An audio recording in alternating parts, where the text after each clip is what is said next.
to be said that there are simply certain royals that really bad luck possibly follows them round. It doesn't matter what they do, they seem to get themselves in hot water time and time again.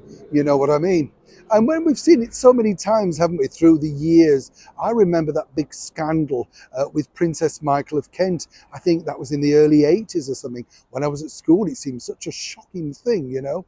And then, do you remember I can't remember which sort of daughter it was, somebody, but they dressed up as a punk rocker in the paper. And that was a scandal too. These, of course, pale into insignificance in the more lighter world that we now live in over here.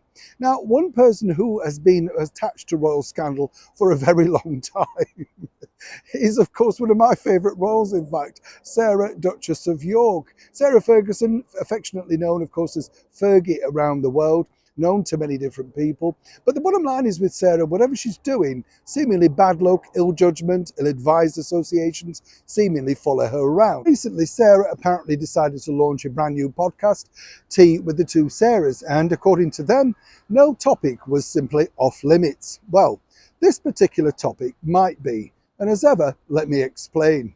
You see, Sarah once again has managed to get herself into rather a bit of a problem with a venture that she set up a few years back and apparently was one of the main directors. Excuse me, this is the pollen. Sarah, sadly, decided to get herself involved with Gate Ventures. Now, they apparently were backers for musical theatre, things like 42nd Street and Andrew Lloyd Webber's Sunset Boulevard. Not associated with him, I might point out simply the fact that he created that wonderful musical.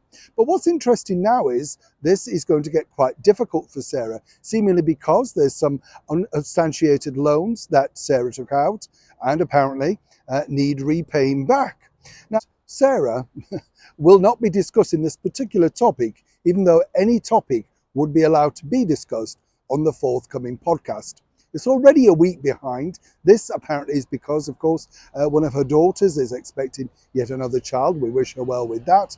But more importantly, many people are speculating, is it simply because, I've got the giggles now. Seriously, is it simply because, of course, this is a thorny time for topics like this to be discussed? Neil Sean in the very heart of London.